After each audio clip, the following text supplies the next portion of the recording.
அனைவருக்கும் வணக்கம்.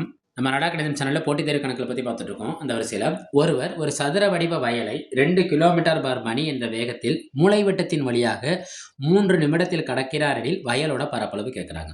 எவ்வளவு வேகத்துல போறாரு? 2 கிலோ 1 மணி நேரத்துக்கு 2 கிலோமீட்டர் வேகத்துல போறாரு. எந்த வழியா கடக்கிறாரு? மூலைவிட்டத்தின் வழியாக எத்தனை நிமிடத்துல கடக்கிறாரு?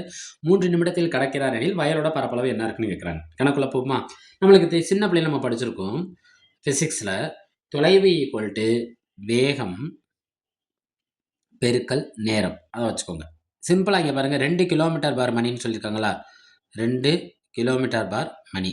இந்த கிலோமீட்டர் நான் என்ன செய்யறேன்னா மீட்டரா மாத்துறேன். அப்போ 1 கிலோமீட்டருங்கிறது எத்தனை மீட்டர்? 1000 மீட்டர். ஒரு மணிங்கிறது எத்தனை நிமிடம்? 60 நிமிடம். ஒரு மணிங்கிறது எத்தனை நிமிடம்? 60 நிமிடங்கள். ரைட்டா? மாத்துவோமா? அப்ப 2 பெருக்கல் கிலோமீட்டருங்கிறது என்ன சொன்ன? 1000 டிவைடட் பை மணிங்கிறது என்னன்னு சொன்ன? 60. அடிப்போமா? இந்த 0க்கு இந்த 0 என்ன ஆயிரும்? கேன்சல் ஆயிரும். ஓ 2 2 எத்தனை 2 6? 32 6. அப்போ நம்மளுக்கு என்ன கிடைச்சிருக்கு? 100/3. அவரோட தொலைவு எவ்வளோ இருக்குது? 100/3. 100/3 தொலைவை எது வழியாக கடக்கிறார்? மூலைவட்டத்தின் வழியாக. அப்போ மூலைவட்டத்தோட நீளம் கண்டுபிடிப்போமா? மூலைவிட்ட நீளம்.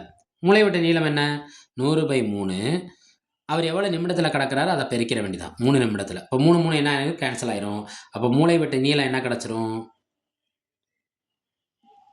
100 மீட்டர். அப்போ மூலைவிட்ட நீளம் 100 மீட்டர். ஏன் நம்ம ஃபஸ்ட்டு மூலைவிட்ட நீளம் கண்டுபிடிக்கணும்? இங்கே கேட்டிருக்கிறது வயலோட பரப்பளவு. வயலோட பரப்பளவு எது வழியாக கிடக்கிறாருன்னா மூலைவிட்டத்தின் வழியாக கிடக்கிறார். சதுரத்தை முழுமையாக கிடக்கல, மூலைவிட்டத்தின் வழியாக கிடக்கிறப்ப இப்போ வயலோட பரப்பளவுக்கு என்ன ஃபார்முலானா ஆஃப் டி ஸ்கொயர். டிங்கிறது டயகனல். மூலைவிட்டத்தை கிடக்கிறாரு. இப்போ அரை பகுதி அந்த நீங்கள் சதுரம் போட்டு பார்த்தீங்கன்னா இது செவ்வகம்.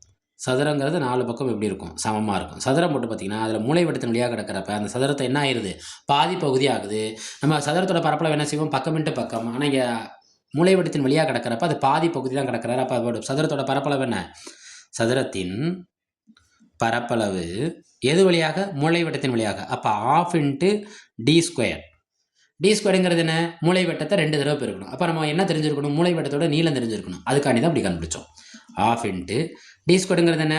100 பெருக்கல் 100. 2 அடிப்போமா? ஓ 2 2 I 2 10 0. அப்போ யாரையும் பெருக்கணும்? 50 பெருக்கல் 100. ஓர் 5 5 1 2 3.